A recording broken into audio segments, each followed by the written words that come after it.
Hi, I'm Vera, and welcome to our channel. So, you're drinking your morning coffee, maybe checking your phone, wearing a t-shirt. Have you ever stopped to think about where all those things came from? It's almost certain that the coffee beans were grown thousands of miles away, the components of your phone were assembled across multiple continents, and the cotton for your t-shirt was harvested in one country, spun in another, and stitched in a third. This intricate, globe-spanning dance of products is what we call international trade, and it's one of the most powerful and defining forces of the modern world. It's the invisible hand that stocks our shelves, powers our industries, and connects us in a web of economic interdependence so complex, it's almost dizzying. But it's not just about stuff. International trade is a story about history, politics, culture, and power. It's about why some countries are wealthy and others are not. It's about massive container ships silently gliding across oceans, and it's also about high-stakes negotiations in sleek boardrooms. It's the reason you can eat fresh berries in the middle of winter, and the reason a political dispute on the other side of the planet can affect your local gas prices. It's this huge, complicated, and frankly fascinating system that shapes our daily lives in ways we rarely even notice. So today we're going to pull back the curtain on this global marketplace. We'll explore how it works, why countries participate, and what rules govern this massive exchange of goods and services.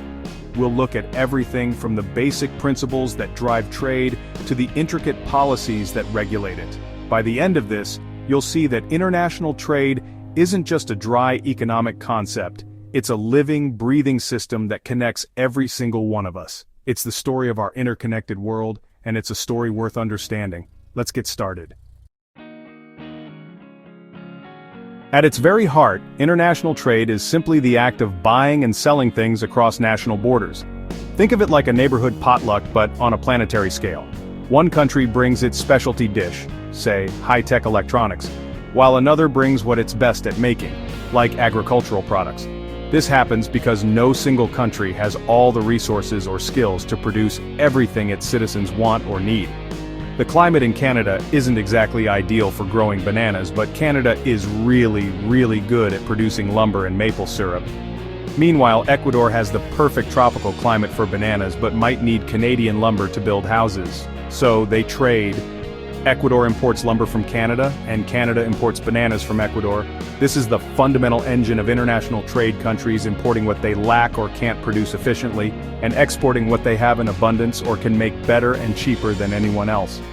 This exchange allows both nations to enjoy goods they couldn't have otherwise, expanding choice and improving the quality of life for their people. It's a simple idea with profoundly complex and far-reaching consequences that have shaped human history for millennia. So when we talk about trade, what are we actually trading? Well, it breaks down into two main categories: goods and services. Goods are the tangible, physical things you can touch. This includes everything from the crude oil extracted from the earth to the sophisticated electronics assembled in a factory, from the clothes on your back to the food on your plate. These are the items loaded onto those massive container ships or flown in the cargo holds of airplanes, the physical manifestation of the global supply chain. They are the visible, weighable products that fill our stores and homes, the concrete results of international manufacturing and agriculture. But that's only half the story. The other rapidly growing component of trade is services.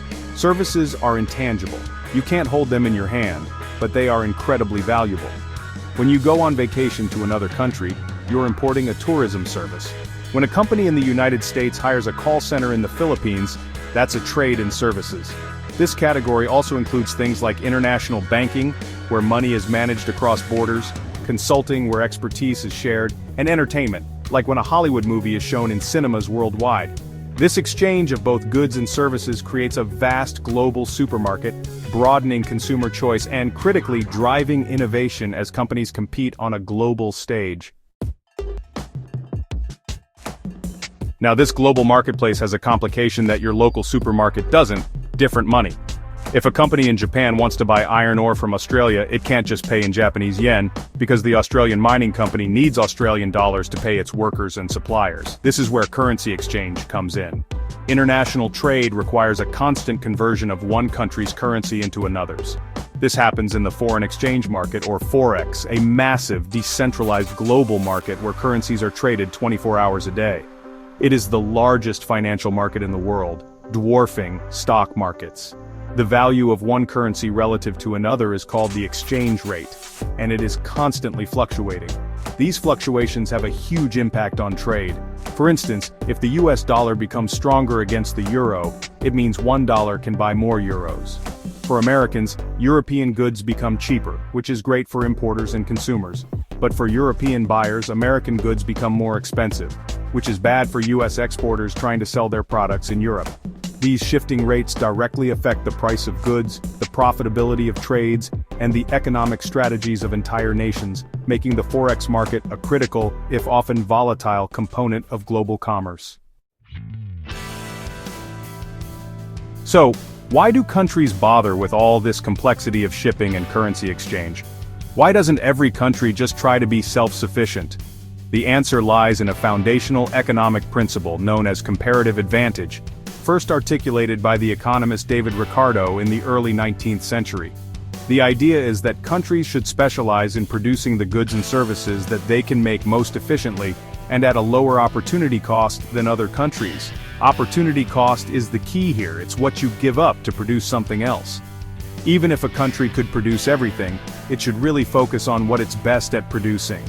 Let's imagine Portugal is better than England at producing both wine and cloth. However, Portugal is exceptionally good at making wine, and just a little better at making cloth. England, on the other hand, is not great at wine but is reasonably competent at making cloth. Comparative advantage says that even though Portugal is better at both, it should pour all its resources into making wine, its area of greatest efficiency. England should focus on making cloth. Then, they trade. Portugal gets cloth more cheaply than if it made it itself, and England gets amazing wine.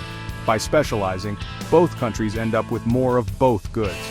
This principle, when applied globally, leads to a more efficient allocation of the world's resources, increasing overall global production and wealth. International trade isn't a lawless free-for-all, it's actually a highly regulated system, governed by a complex web of trade policies and agreements. Individual countries use these policies to protect their domestic industries, generate revenue, and achieve political goals. One of the most common tools is a tariff, which is basically a tax on imported goods. By making foreign products more expensive, tariffs are designed to encourage consumers to buy domestically produced items instead. Another tool is a quota, which sets a physical limit on the amount of a specific good that can be imported. Beyond these, there are, honestly, countless customs laws and regulations that dictate everything from safety standards to labeling requirements, all of which can act as barriers to trade. To manage these individual policies and prevent them from spiraling into destructive trade wars, countries also negotiate trade agreements. These can be bilateral between two countries or multilateral, involving many nations, like the agreements managed by the World Trade Organization or WTO. These agreements aim to reduce trade barriers like tariffs and quotas, creating a more predictable and level playing field. They establish rules for resolving disputes and ensure that trade flows as smoothly and fairly as possible.